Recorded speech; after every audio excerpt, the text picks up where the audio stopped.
Lolo Tasyo, kumusta naman ka, Lolo? Aw, ako, okay ra ko undo oy. Bag-o lang ko naabot. Kagahapon pa lang jud ko naabot undo.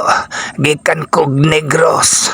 Oo, Lolo, kanang maobitaw ay akong nahibaw-an, Lolo. Gikan kuno ka og Negros. Bag-o lang daw kuno kang naabot. Nagunsa man day ka sa Negros, Lolo? Doon ako'y giadto sa Negros undo. Kay doon ako'y gitambalan dito. Nga gibarang. Og ang usa kanila gipatakdan og kaungo.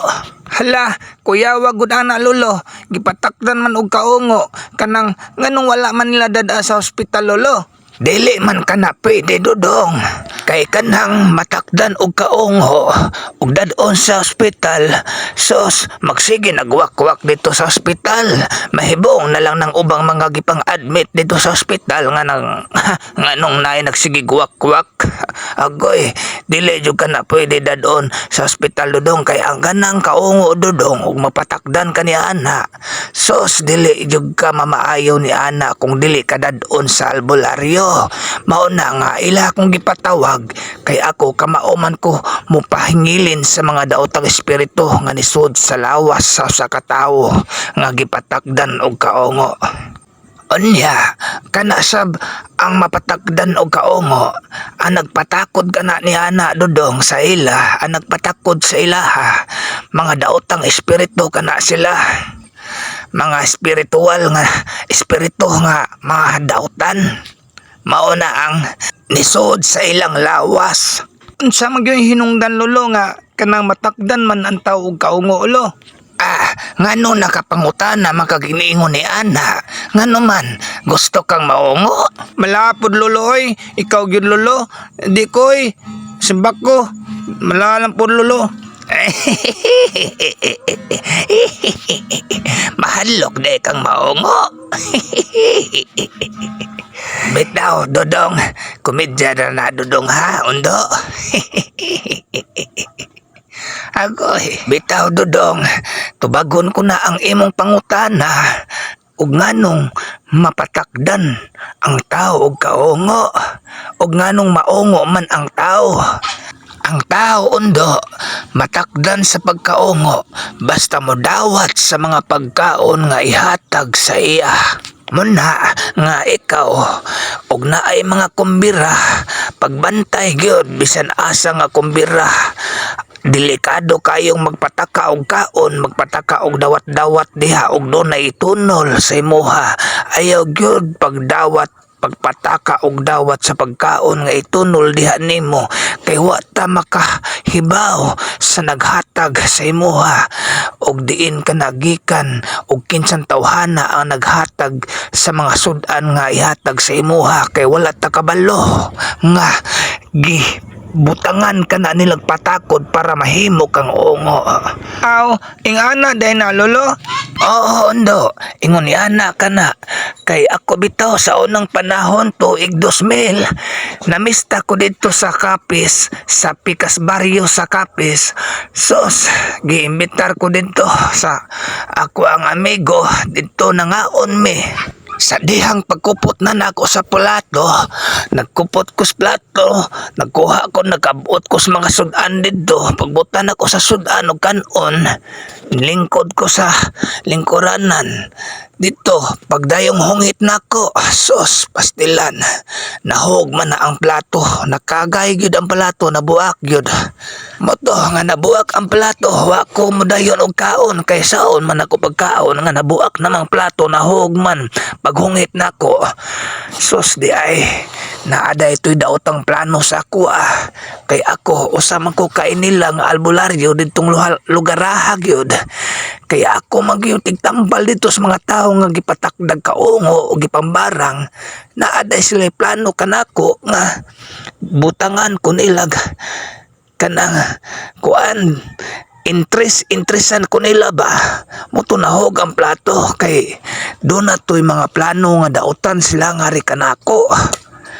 Ang ako ang pangagpas ni ato og di ko patakdag kaungo ila akong hiluan. Moto nga wa sila katraka sa akong gahom.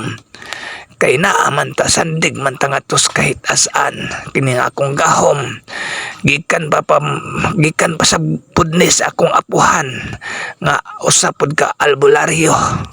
Mao ba lolo? Kanang ikaw dahil mo'y nakapuli sa iyahang pagpanambal lolo? Oo, ndo, ako'y nakapuli. Kay ang kining pagkamananambal, kaliwat-kaliwat man niyan do. Kanang, og mamatay ng imong apuhan, og kinsa to'y apo diha, mao'y makapuli. Kung kinsa'y kamagwangan ng apo, mao'y mapasahan atong gahom sa pagkamananambal. O sa kalbularyo, ang kamagwangang apo, maunay mapasahan. Ang kanipong mga kaungo, kaliwat-kaliwat po ni sa tao. O kaliwat silag ungo, o mamatay ang ilang apuhan, o ipasa po na nga to sa ilang mga apo. Ingon ni Anis sab ang mananambal, kung mamatay na ang lolo, ipasa po nga to nila nga to sa ilang apo. Mao ba lolo?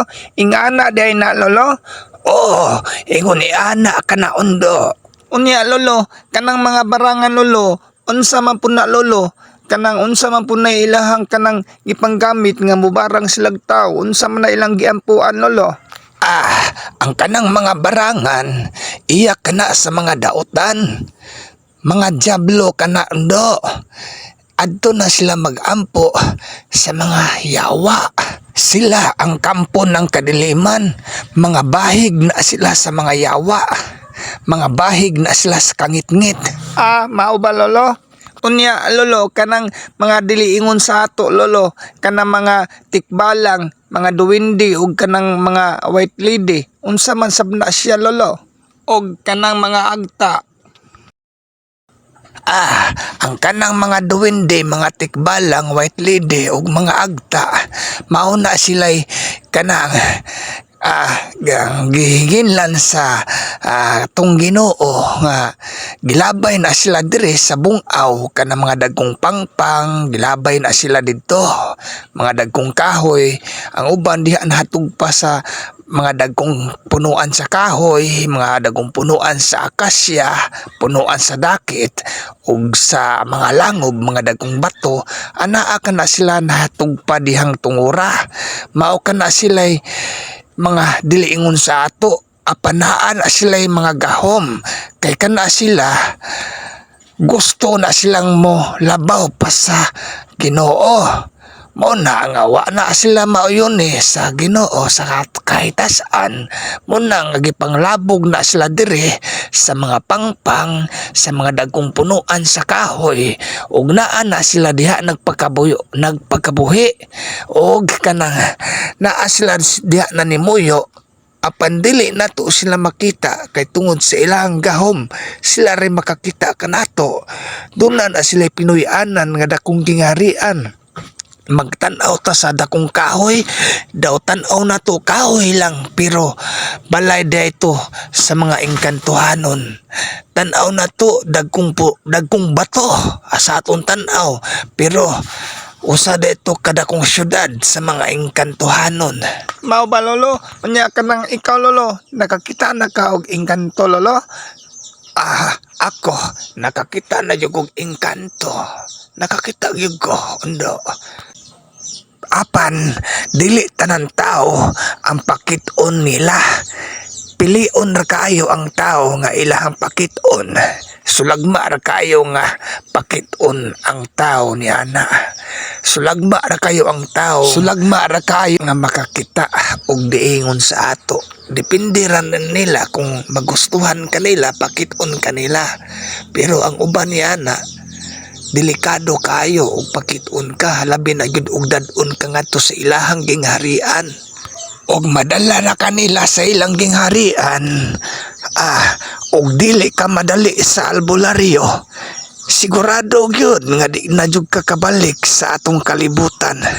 Og doon na say uban diha nga makamigo og mga diliingon sa ato nga sod gawas ra sila sa kalibutan sa mga engkanto o sa kalibutan nato nga tawhanon. Mungadto ra sila sa kalibutan sa mga engkanto nya mubalik na pud sa kalibutan diri sa kalibutan nato kalibutan nga tawhanon, ingon ni ana kana. Pero kuyaw ug mauyunan kanila kay di na jud kapabalikon, labi na gyud og dili ka madali og tambal sa albularyo. Kinahanglan may gyud nga tambalan ka haron makabalik ka diri sa kalibutan sa tawhanon nga kalibutanon. Kaya ang imong lawas ni ana anaa sa inyohang balay, apan ang imong espiritu, ang espiritu nimo tuwa sa kalibutan sa mga engkanto. Mauna nga kinahanglan gyud nga tambalan ang imong lawas haron ka makabalik diri sa kalibutan nga tawhanon, mabalik ang imong espiritu sa imong lawas. Muna nga makabalik na ka diri sa kalibutan nato nga tawhanon. Og doon na sa uban anak kanila nga ikaw masaag ka ngadto sa kabukiran, masuroy ka dito sa kabukiran. Unya sa dihang pagsuroy nimo sa bukid, suroy ka dito, mahibulong na lang ka nga lahi na imong nakita. Wala na kay nakita nga kalibunan. Pero sa imong pag-adto pa dong sa kabukiran, nakakita pa ka og dagkong mga kahoy, mga dagkong pangpang, mga kalibunan ang imong nakita. Pero madugay nimo dito lakaw-lakaw, mahibong na lang ka nga adun na ka nailaing nakita.